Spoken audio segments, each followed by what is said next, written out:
Hello HTC students. Today's gonna be a little bit different. It's missions night. We're still gonna play games, we're gonna have worship, but we get to hear from Jody Livingston as he has a discussion with a missionary named Stephen Spencer.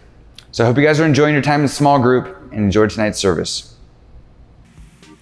Hey, High Desert Church students, this is Pastor Jason here on Missions Week with your missions quiz this week. And I am excited about this because I was a missionary for a number of years in a foreign country, and I have two friends who I know have spent a lot of time overseas doing missions work. This is Kyle from our Phelan campus. Kyle, where have you been? Well, like for missions or for just for fun? Well, just for fun. Have you been out of the country? Well, I've been to Canada. Okay. That was for fun. That's not going to help you on our quiz today. Yep. So No, that won't. Been to Mexico. That's for mission stuff. Okay. Been to Thailand for mission stuff. Nice. Been to England and France for fun. Okay. So you've traveled the world. You might do okay on our quiz today. Hopefully. Let's see. And then we have Pastor Luke from our Apple Valley campus here with us today. Luke, now you might have a little bit of an advantage because there's some Asian country type things here, and you've been not only to Asia, but you lived in Asia for a while, right? That's right, I did. Yeah, I lived in Taiwan for, I guess, most of my junior high and high school years. So, have you been anywhere else? A couple places, Southeast Asia, but as far as like missions work, it's just been East Asia. So. Great. Well, if you guys are ready, let's get to the HDC mission quiz. I feel like this is going to go terrible. Here we for go. me. It's going to be good. All right. Oh, so I got to play it on my iPad. Okay, here comes your first question. This country is the largest country to be fully contained on the European continent. What? What is the largest country to be fully contained on the European continent? Now, you're scored based on how quickly you answer it, right? So the correct answer is Ukraine. We both guessed Germany, yeah. Yes. We both guessed incorrectly. That's right. Both of you got it incorrect. I think the final said score Germany. today is going to be 0-0. But as far as landmass goes, Ukraine is the biggest territory, the biggest country on the European continent. That leaves you both with 0 points. Even after Congratulations. Russia annexed, we should probably not talk about that. Yeah, well, that's Crimean a Peninsula. whole other sensitive. So we have two missionaries that serve, missionary family that serves in the Ukraine. This is Bruce and Amy Alvord. They serve at a seminary there. He's a professor at a seminary, and they're part of a church there, and they're with a group called Grace International Ministries, and he's a professor of theology at Grace Bible Seminary. And so certainly we can be praying for the Alvards as they continue their work there in the Ukraine. You guys ready for question number 2? Yeah. Nope. Here we go. Let's see. Here we go. If you were to visit Ecuador, it's likely that you'd be served cuy. What would be on the plate in front of you? Dang it. What is cuy? Hold on. Some sort of We have boiled guinea pig, plantains, duck duck liver, guinea pig, or guess. Cornish game Guessing. hens.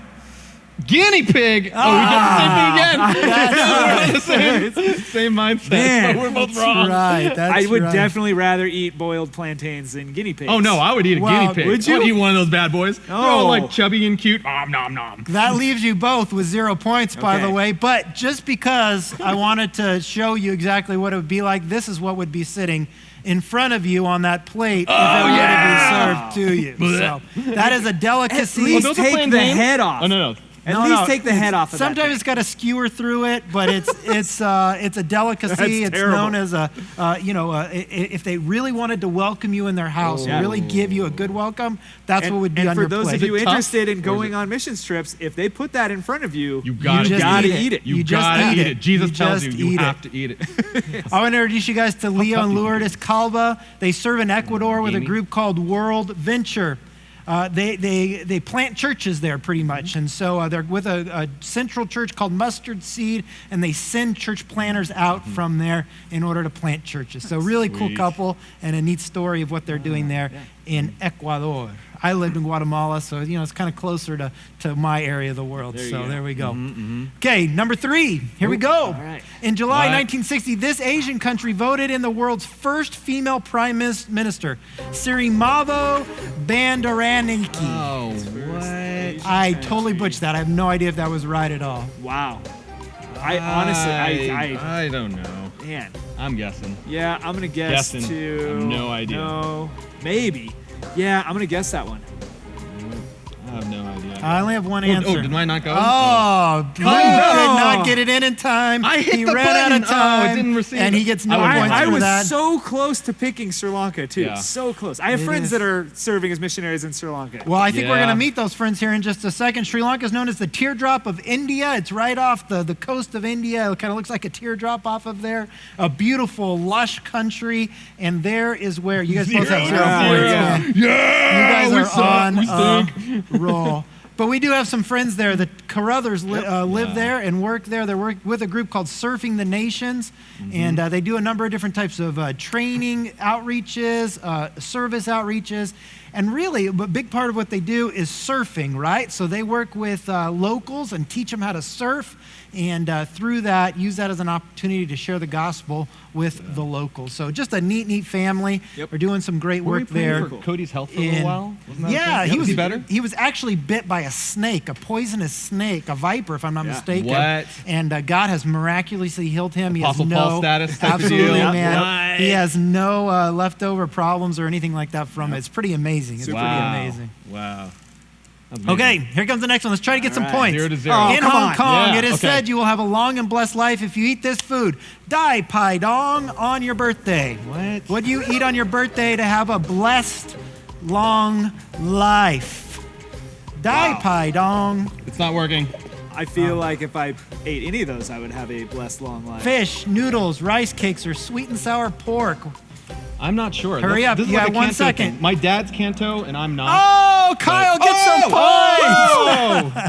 Kyle gets some points. Finally, I take the lead. Luke, this is not Dai looking good for Dong. you. I don't know what Dai Pai Dong. I don't know what that is. It's Wow. noodles. Noodles? They're noodles. Okay. So Yeah. apparently, Okay. so that's what you're supposed to eat on That your was- birthday. So happy birthday to whoever it is. Kyle, 100% luck. with 515 points. 100% You are one luck. step closer. Now, I don't know if I mentioned this at the beginning, but there's no prize for whoever wins. Okay.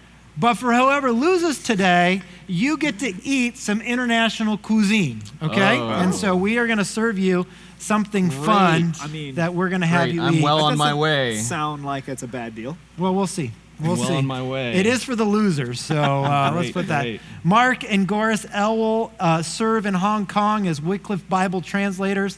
He's a photographer and does a lot of work in different areas there in Asia where he documents the work that's being done by Wycliffe there in that area as they translate Bibles into indigenous languages of the people that they serve there. And so just a really neat group doing some really neat work and a really neat couple that are serving in such a powerful way there in that area of the world. Here comes your next question. Most people in this Caribbean nation live off of less than $40 US a month. Oh boy. Can you imagine $40 a month? Okay. I mean, that would Honestly, either probably any one of those- cut out some Starbucks. Yeah, you wouldn't be doing Starbucks there. Man, all honestly, of like them. I know, knowing most of the Caribbean, islands, You're most gonna of run them out of are time. We got 2 seconds. pretty impoverished. Hey, Oh! both of you we're got both it right. right. Yeah, It is the yeah. poorest nation in the Western Hemisphere. Yeah. No nation in the Western Hemisphere is as poor as that. Haiti is the correct answer. You know, they've had some natural disasters over there Yeah. as well. Yep. Not just hurricanes, but earthquakes as well. Just Yeah. really, really suffering on top of the fact that they have a really depressed economy, right? And it's been like that for decades now. But the missionary work that the missionaries are doing there is so important. Here we see Kyle still in the lead there, barely but just though. barely. Luke has a chance to bring it up on this last question. But before we get there, I want to introduce you to Pam and Matt McCormick. They serve in Haiti with the Paulos group. And they do a lot of work, but specifically they've recently translated the Jesus Storybook Bible into the Creole language, the Haitian language that they use there, which is like, if I'm not mistaken, is like a French and like, it's kind of a mix of a different things.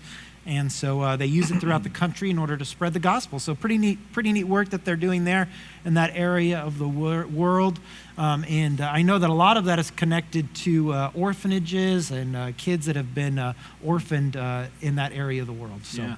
pretty neat. Yeah, Last that's but great. not least, we have one more question. This is your chance to come Okay. back, Here we Luke. go. Which African Oh, country no. has 11 official languages? 11 official languages. Official languages. Yes, Why is it that? 11 So not official dialects. I hit the wrong one. languages.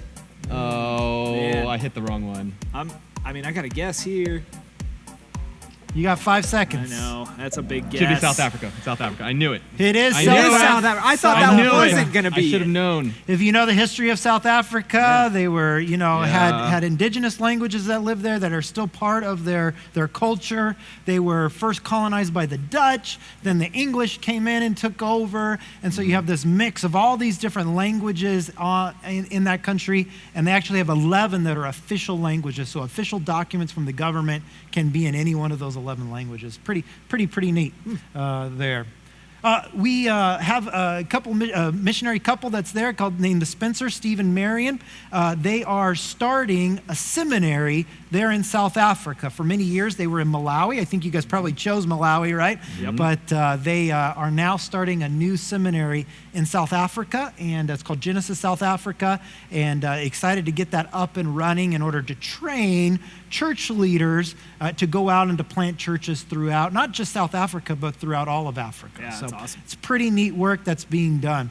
Well, that was our last question, gentlemen. Do you guys want to see who the winner might be? I think I know. I think I Let's know who it see. is. I think I know. There it is. Here's our podium. Third place. Nobody got third place because there's only 2 of you. Yeah. But in second place, we have Chow. Yes. And in first place, the esteemed Kyle. Yes. Yeah. There I it will is. humbly accept my victory. Yep. Congratulations. Luke. Congratulations. No problem. I'm still Now, legendary. this is how this works. This is a delicacy, a cuisine from the Philippines. Okay. And when it comes out, you're going to take a big whiff of it to get started. Just like that. And then I need you to dig your hand in there, take a scoop of it, and eat it up, wonderful. okay? Do you have So, a trash can Let nearby? me, Just let me introduce wondering to you if, Reggie Tomorrow. He is it is. our resident expert in all things Filipino. Oh, and yeah. we have That's here right here, bro. a Yay. durian Thanks, fruit. man. A durian fruit. Now, Kyle, I need your help first. Smells so Okay. good. I need your help first. I need you to take a whiff of it No, I can- and let I can- Luke know. I can Oh, already yeah. smell it all the way durian. over here. I'll take. What Yeah, is there we go. So good. Okay. Okay, Honestly, so that's it smells like something died. yeah. No, it should not. It does not smell like it should be edible. Oh, For sure. man. It looks It- like something died. it Can looks- anybody see this? Oh, It's like spiky on that the is- Can you see this? It's like, it's that- like this is the liver. I don't know if This that's is held the it too close to my lungs, face there. This is the. Yeah, it does kind of look like that fetal pig we Yeah. opened up in science Okay, class great, or great. something. So I'm supposed to Just get in there and take it's Oh, look, here's a kidney. it's kind of like rotting little kidney. flesh, I think. Is that the seed? Right? Is that the seed? Yeah, it's a seed. Okay. Oh man. I Okay. got this. I want to know what it tastes It- like. it- Does it it looks- taste like it smells? They say it's a fruit, but man, that sure It looks like scrambled eggs. Oh, oh, it looks like raw chicken actually. it does It looks like raw actually. chicken. Yeah, it looks like rotting flesh. I'm not gonna lie. Does it taste as bad as it smells? It doesn't taste as bad as it smells, but it smells really bad. Oh man. I'm not gonna lie, because if you know me, I'm pretty adventurous when it comes to eating. Like the last time I was on Well, go stage, for it. they had me eat sardines covered in like or Go for chocolate it. sardine Do it. stuff. Let- it was let us know. disgusting. Let me but know. So I good. honestly Taste. do want to try this. You're Oh, far that more actually adventurous. that's disgusting. The feel of it? Yeah, it's slimy. Like look at that, it just sticks to your finger. Take a bite of it. Yeah. Go, go, go. Oh, brave man. Brave man. Well, as you watch them, I want to say thank you for joining us. We got some exciting things for you tonight. I hope that you are inspired by what God is doing around the world in the lives of our missionaries.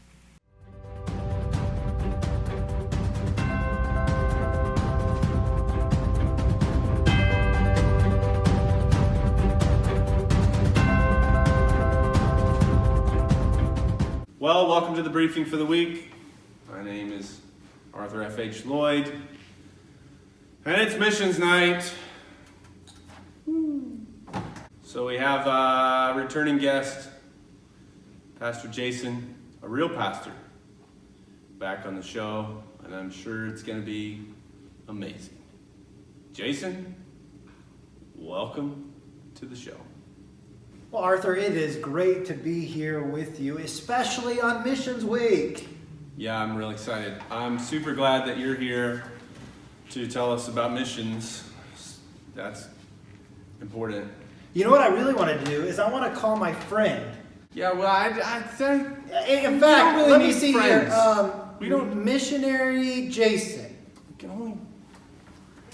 Hello? Hey, Missionary Jason. How are you? Hola, Pastor Jason. Gusto saludarte. It's good to talk to you, man. I'm here with my friend Arthur. We're not friends. Hey, if we were ever to come and help you and serve with you, what are some things that we would need? I'm not going. Oh, lo que vas a necesitar si me vienes a visitar acá es un diccionario donde vas a saber todo lo que digo. Great! That is so exciting. Look, see that there? Yeah. This is... Okay, well, I got another question for you. Where is it exactly that you are in the world? Oh, ¿y quieres saber de dónde estoy llamando? Pues te estoy llamando de esa parte del mundo. Aquí mira en el globo. Solo tienes que encontrarlo allá. I don't know where that's at. Wait, I have one more question. What is it exactly that you do again in that part of the world? Y el trabajo que hago es solo la Biblia. La gente tiene que saber quién es Jesucristo y la Biblia nos dice. Así si vienes a trabajar con nosotros, vas a ocupar una Biblia en español donde le va a enseñar todo necesario para tener vida. Oh, great! Look at that!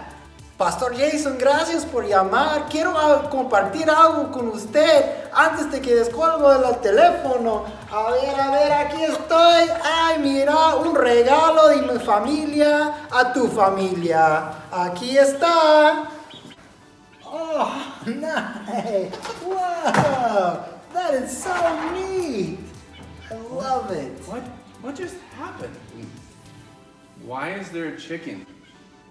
Bye. Talk to you later. Bye-bye. This has been another episode of The Briefing.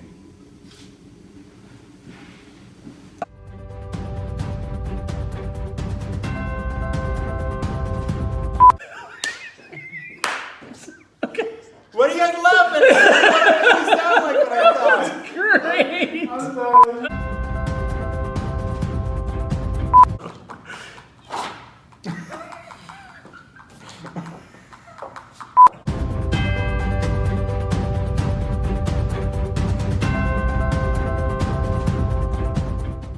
Hi, I'm Nathaniel, And I'm Jonathan. We go to this prairie campus. and we'll be reading Psalms 100, verses 1 through 3. Shout for the joy to the Lord, all the earth. Worship the Lord with gladness. Come before him with joyful songs. Know that the Lord is God. It is he who made us, and we are his. We are his people, the sheep of his pasture.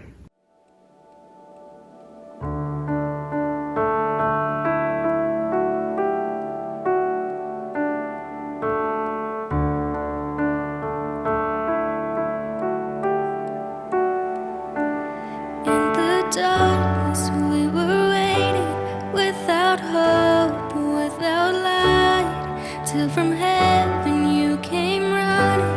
There was mercy in your eyes, to fulfill the law and prophets. To a virgin came the word, from a throne of endless glory, to a cradle in the dirt.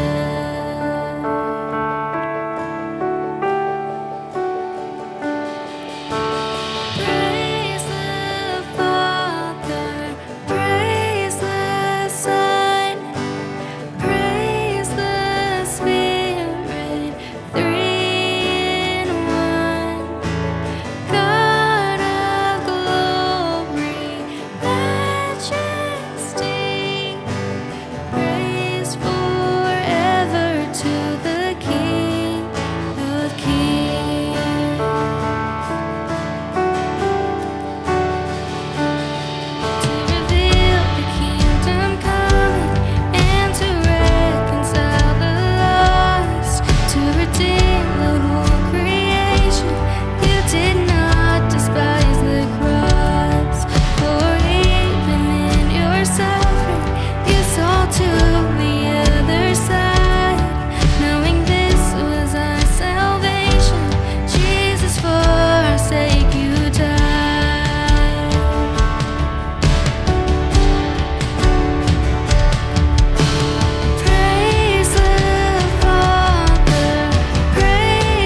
stone was moved for good, for the Lamb had conquered death, and the dead rose from their tombs, and the angels stood in awe for the souls of all who'd come to the Father are restored, and the Church of Christ was born, and the Spirit lit the flame.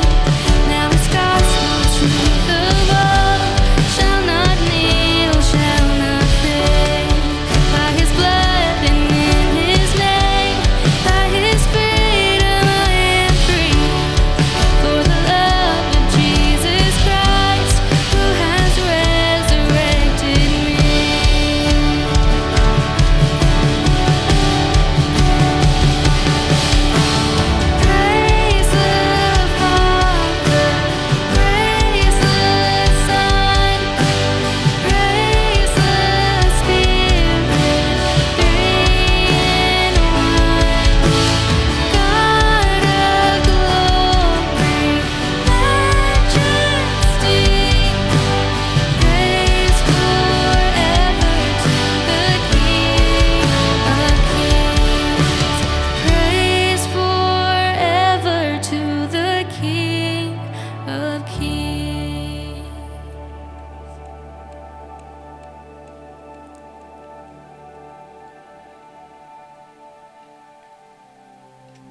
and my time has come.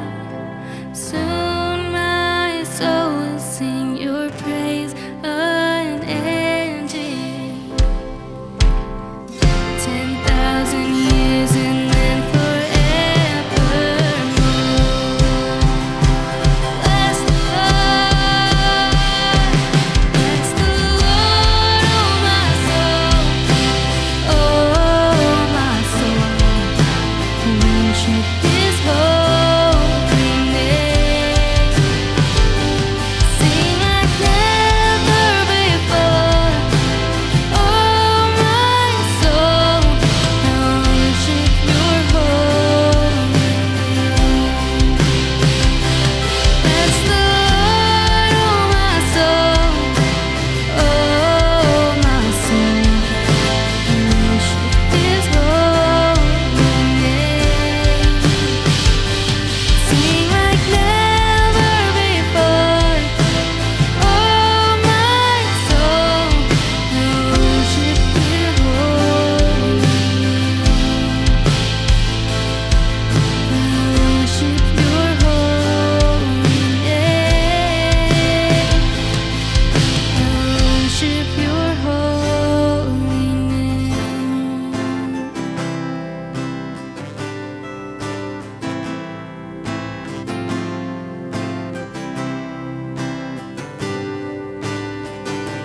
Sing like never before, oh my soul.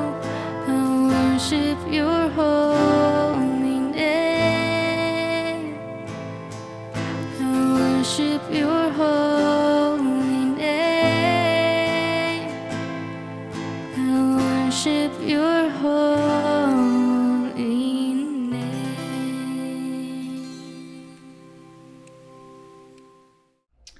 Thank you so much. We are so blessed to have worship every Wednesday night. Thank you so much to Savannah, Izzy, and Diego for leading us in worship.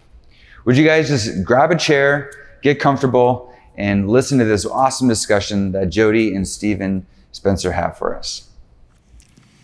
Well, what's up, students? What a great night it's been so far. We're super excited for this part, especially as we're kind of taking a night here early in the semester, maybe earlier even than we normally would, to kind of highlight missions and talk about what God's doing around the globe. And so tonight, really great conversation ahead with Steve Spencer. Welcome, Steve. We're super glad to have you. Steve is one of the missionaries that we support here at HDC in South Africa, but obviously not in South Africa right now. Right. So here he is for us. So Steve, just as we get started, for students, for parents, for volunteers who are watching, maybe just an introduction of yourself, kind of what kind of work you guys are doing there, a little bit about the organization, and then we'll jump into your story. Yeah, thanks. Well, first of all, thank you to High Desert Church for supporting us all these years. Our family, we've lived in Africa for over 30 years, working in university education, and now God has called us to South Africa to build the first Christian liberal arts university in that country. So we've been, moving back and forth to South Africa, and we're in America right now because COVID kicked us out, so we're hunkered down in St. Louis, Missouri. Yeah, so you're a missionary there in South Africa, but you're here now, so not a missionary now. Well, yeah, that's a good point. I battled with that question for a long, long time, because when I grew up in the church, as a Christian, and we went to camp and youth group and all that stuff, and there was this real battle on wanting to be a good kid, and but also wanting to have fun at the same time. One of the things that distracted me was the fact that our leaders would talk about missionaries and missions, the calling, the Great Commission, and I never really knew what that. It was so foreign to me. And missionaries would come to our church, and they would stand up, and they would all dress in the same outfit, and like the Von Trapps and The Sound of Music. And honestly, when I got old enough to drive, me and my deadbeat buddies would go out the back door to the beach and go surfing. They were just kind of you know, they weren't real hip and they were out there and things like that. But it took a long time for me to understand what missions and missionaries do. God called me into missions when I was a married guy. I've been in Africa for a long, long time and doing missionary work, telling people about Jesus and teaching and discipling comes easy. But here in America, now that we're here, you know, it's just not, I don't take off my missionary sweater and put on my St. Louis Cardinals hat and, you know, go to Costco and I'm just one of the normal people. No, missions really isn't something that you do, it's something that you are. It's something in your heart, and it's love affair with Jesus. So it's hard to tell people about Jesus here in America. It just really is. People are hard here, and you guys are on the front lines really more than we are in Africa, working in the villages and in the prisons and all the things that we do over there. It's hard to tell people about Jesus in America because people just don't want to hear. And I've had so many people just put their hand up and say, no, not, you know. And so, yeah, I'm learning to navigate that more. So I'm still a missionary, even though I'm in America. It's just more difficult. Yeah. Well, I think a lot of our students would agree that Cardinals fans definitely need missionaries. and so we're grateful that you're there and for that. It sounds, though, like even just in that bit. So obviously you were in church when you were younger, but your calling to missions came much later. Was that, I mean, what happened to bring that about? Because clearly you weren't sitting there as a junior high kid, the missionary comes in, you're like, that's what I want to do with my life. Yeah. You know, Jody, everybody has a story, don't they? Yeah. Yeah. And as a young person, I didn't know my story. You know, I was mixed up. On the outside, we were a Christian family. On the inside, we were dysfunctional. My dad said, we're going to church. But, you know, we didn't live like that. On the inside, we were pretty broken. So it was tough for me to navigate and come to own my story. So I owned other people's stories. And I pretended when I was around the Christian kids to be Christian. And when I was around my high school buddies, I went to big public high school. On Friday nights, I was the Friday night crowd. I went to university even with that, and it got me into a lot of trouble. But it wasn't until God introduced me to a missionary girl, a cute one. Always the girls, they get you every time. Yeah, just a cute girl, and actually is my wife now of 30-something years. And it was God just started to kind of turn me. And one day, one Sunday, we went to church, Chuck Swinell's church down below when he was in Fullerton, and a guy named Luis Palau was preaching. Mm-hmm.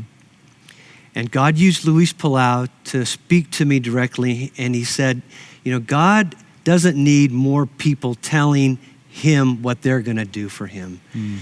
God wants people to be faithful and obedient, and I wasn't. And especially, you know, I was going to seminary. I was going to be a pastor. I was going to work in a church. But God had ordained and lined up and, you know, determined that I would be a missionary in Africa one day, even though I didn't want to be that.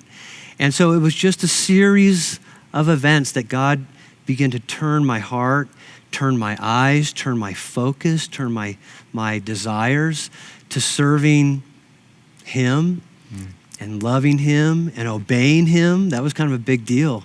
And I finally said, look, I'll do whatever you want. I'll go wherever you want. Just don't send me to Africa. Famous last words, right? And that's where I've been, yeah. Yeah. So then growing up in church, it sounds like there was maybe a struggle of identity in the sense of like, who am I versus who's God called me to be as a believer, and where do I fit in the scheme of things? Obviously, as you got older, then it sounds like in that moment, there was some clarity in terms of your faith.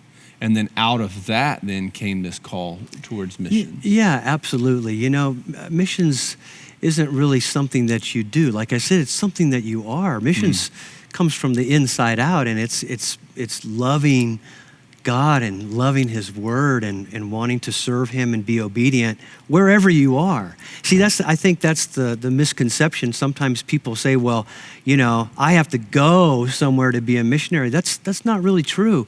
You can be a missionary wherever you are. And I'll just tell you, I've been up on the high desert just for a few days, and I've encountered people. And I'll tell you, Jody, too, this is my little mission strategy, something that I do every day, that when I wake up, before my feet hit the ground, I actually pray. And I say, Lord, before my feet hit the ground, bring me to somebody today that needs Jesus. So I'm always looking. Yeah. I'm intentional about sharing my faith or telling my story, which is my faith, which is God's story. Right. And I look for opportunities. I was in Best Buy yesterday for an hour waiting, and then we finally got to see somebody. A young guy helped us, and I started asking him his story. Where are you from? Where, you know, he lived in Apple Valley. He's going to the community college. He's becoming a firefighter. He's taking business, and he's working at Best Buy to pay the bills. And I said, you know what? It would be great to have a Best Buy in Africa. And he said, Africa? Well, why? I said, hey, I'm from Africa. He's going, no way, what do you do? I said, let me tell you. Yesterday, later on, we went to Starbucks. And we got up to the front window, and the lady took our card, and she had a bunch of tattoos on her arms. And she came back and said, sorry, I messed up your order. It's going to be 2 minutes. And I thought, I've got 2 minutes. And I said, hey, tell me about your tats. What's going on there? And she looked at me and she said, no one's ever asked me that. And she told me. And I said, you know what? Where I live, nobody has tattoos. And she goes, what are you, from Mars? I said, no, I live in Africa. And then I got to tell my story. But I heard her story first, which gave me credibility to share my story, which is really God's story, the story of Jesus and grace and forgiveness and love and healing. I love that. I love a few things that I hear you saying. One is that we're all on mission all the time. And we talk about that a lot here, you know, that God has placed these people strategically in our life right there in the front row, and that we should be praying for those people and being aware of those people, intentional with those people, right? So that we can invest in them. And so I hear that piece of like being intentional, being aware, looking for opportunities, which I love. I hear that we're all on mission, regardless of where we are, that our stories matter. But what if we don't have a story like I live in Africa? Yeah. Like what if your story is I live in the high desert? Yeah. Like where that, because I could see a student listening who says, well, yeah, of course. I mean, you live in Africa. It's easy to start a conversation when you say I live in Africa, right? Yeah. But what would you say to a student or a volunteer or a parent who would say, I just don't have a really compelling story? Yeah, that's great. That's a great question. I mean, really, what junior high kid or high schooler has a story? Their stories are just being written, right? They're just a couple of chapters into their story. And I think one of Satan's biggest lie is to tell kids, you don't have a story. You don't matter. You're insignificant. Your story is boring, you know. But it takes a lot of guts to tell your story. So I think if I was to challenge kids to help them to think that, listen, you do have a story. There's some kind of connect there. Your story is important because your story is connected to God. And if you want to share your story and listen to other people's story, it gives you the opportunity. So, yeah, I think that I think it's a big problem for young people to say, oh, my story doesn't matter, but it does matter. Every story is important, and I think young people really, really need to understand that. It's hard though, because sharing your story or owning your story. Yeah. You know, you have to own your story. You have That's to tell good. you have to have confidence and courage. It takes guts. It really does, especially in this culture. I can show up to a village with Kurt Thielen and a soccer ball, and 1,000 people will show up, and we can preach the gospel, and we can share Jesus, and people will. You can hardly do that here because you have to be careful. But you can't be so careful that you miss out on the opportunities and live with a bunch of regrets and saying, oh, my story doesn't matter, or, you know, I'm gonna get made fun of, or that's a big risk, I'll do it later. But then you miss out on sharing the story. That's good. And I think too, your story is always changing in the sense that God is always working. There's always new things that are being introduced. You're always learning and growing. I had a phone call early this morning even from a former student who said, man, my best friend just died. He was hit by a car and died. And I remembered you telling me that your best friend died in high school, and I don't know who else to talk to, right? And so it's like, here's this thing that in the moment as a high school student was this horrific thing that has become such a part of my story now that, you know, how many years later, it's still paying forward, it's still investing. I think too, what I love hearing is that you're saying when you're sharing, whether it's Starbucks or Best Buy or whatever, that you're starting with them first. Absolutely, So it's not a bait and switch of like, oh, you tell me I'm gonna wait till you're finished so then I can hit you with Jesus. But it's genuinely taking interest in the person. Absolutely, yeah, you really do. I was sitting on a plane a few months ago, a while back, and I was running through an airport, and I grabbed a pizza, and I ran on. I'm the last guy on the plane, and everybody's looking at me like, "You're the idiot that we can't leave." Right. And I started telling everybody, you know, somebody has to be late. The last one, I might as well be, you know, me. And I sat down, and to the next of me was a teenage girl dressed in black, and tattoos and piercings and black lipstick, and you know, and an angry look. And I thought, Lord, this is gonna be fun. And I'm like 50, I'm a dinosaur. How am I gonna talk to this person? You know, I'm a missionary, and but I had a pizza, and I grabbed the pizza, we took off, and I grabbed the pizza, and I said, I'm starving. Would you like a piece of pizza? And she said, I'm so hungry, yes. So she took a piece of pizza, and I just asked her name, I asked her story. I said, what's going on here? What's all this stuff? And she just started sharing to me, and she said, well, what do you do? Boom. Yeah. I said, I'm a missionary. And she said, what's that? What's a missionary? And I said, let me tell you. And I did. I got to tell her what I did, but then I also told her the story of Jesus, and I told her the gospel, and God, you know, God can heal and save anyone, no matter who you are. So we have sent teams to work with you in the past as HTC. I'm curious from two perspectives, and you're probably the guy to speak into this in terms of where the value is in you as receiving a team, and where you would see the value in someone going on a short-term trip. Yeah, that's a great question as well, because we've been working with High Desert Church now for, I want to say, 15 years or more, doing short-term groups. And we already established that it doesn't matter where you are, you can share your faith. I think, but here the short-term missions team opportunity is different, because you're with a group, which is a little less scary. Right. And you're going somewhere, you're getting out of the high desert, and you're getting on a plane, and you're going all the way to Africa. That's kind of neat. And then you're coming alongside people that have relationship in certain villages or in the prisons or in wherever. And the importance of that is that people that come on those teams. They get to be involved, and they get to come alongside work that's already there.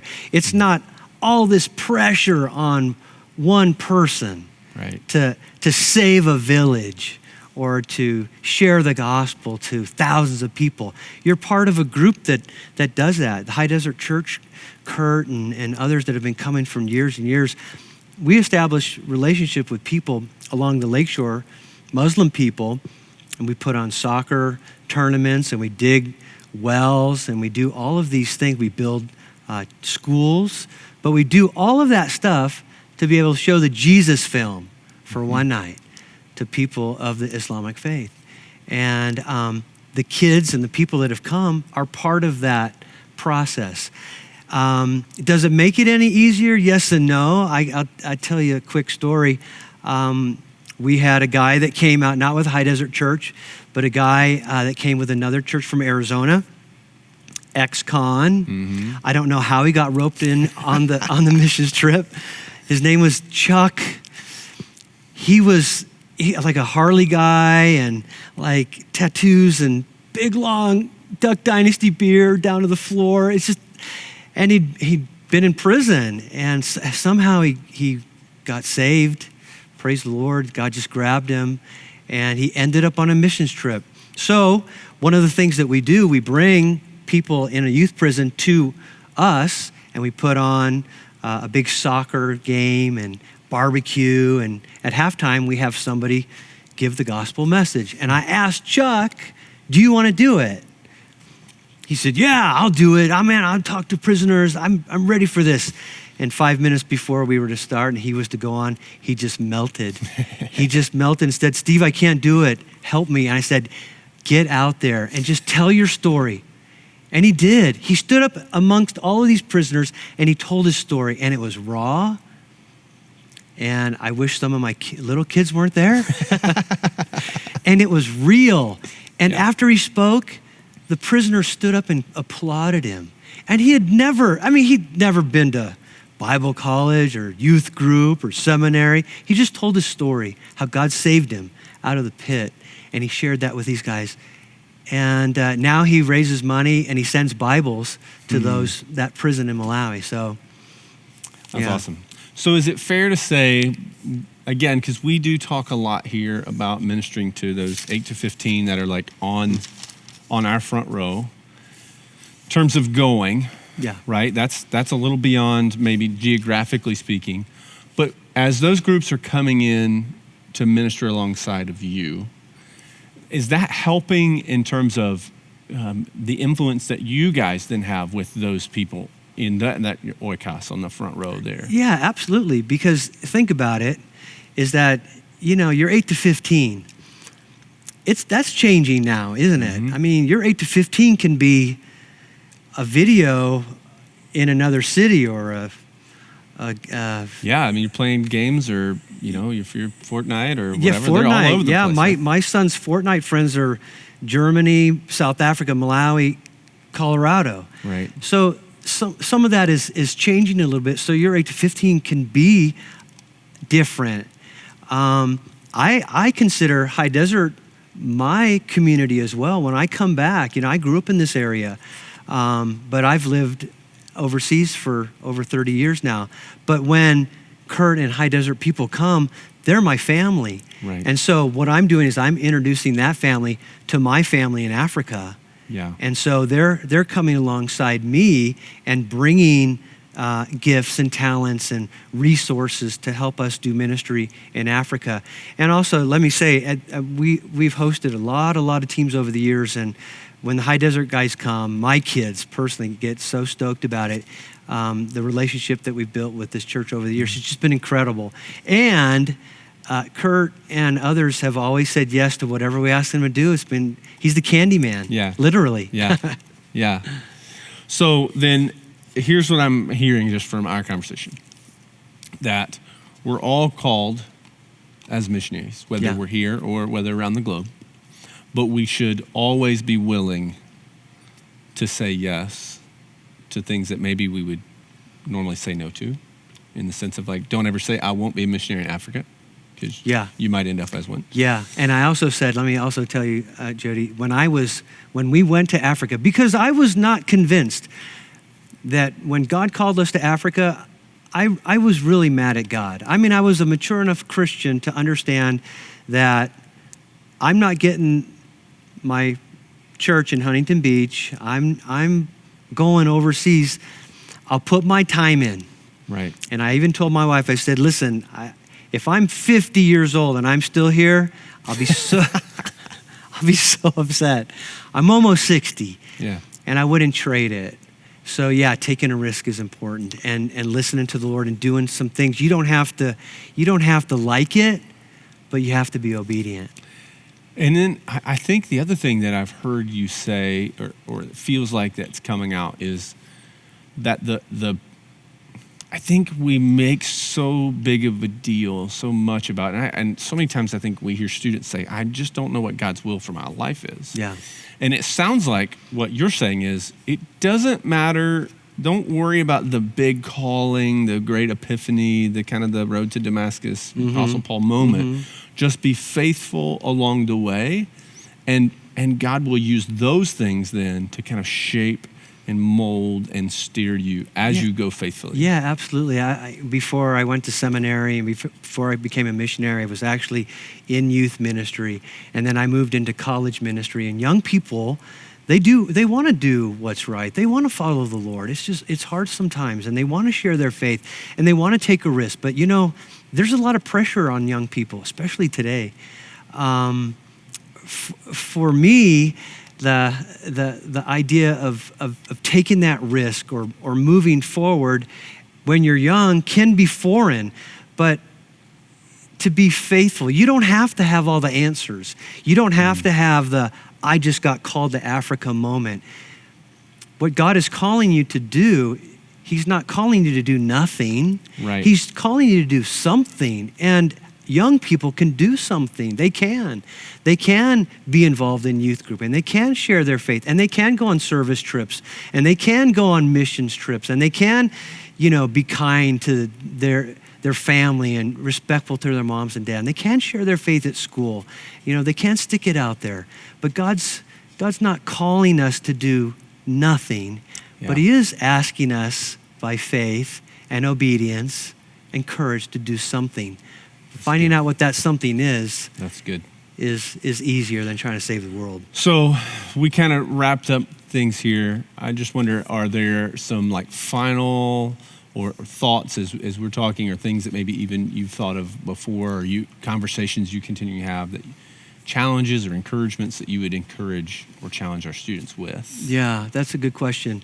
I think, if I was sitting in front of a crowd of young people right now, not on a screen, but talking straight to you, I would really encourage you to do something intentional, to be strategic every single day. And if that means that before you get out of bed, like me, and before your feet hit the ground, that you just say a little prayer that says, Lord, before my feet hit the ground, I just want to offer my life up to you today. I want you to help me look for the hurting, the less fortunate, somebody out there that needs to share their story, and I can listen, or somebody that I can share my story with, and ultimately share the good news of Jesus, the story of redemption, the story of forgiveness, the story of healing. Another thing that I want to share with young people is that own your story. You have a story. Every one of you has a story. Some of you have written more chapters than others, but everyone has a story or is working on a story. So own your story. Own and be confident and have courage that God can use you in your story. And then share it. Share it with other people. Actually do something. You can sit all day long and have good thoughts and think about it.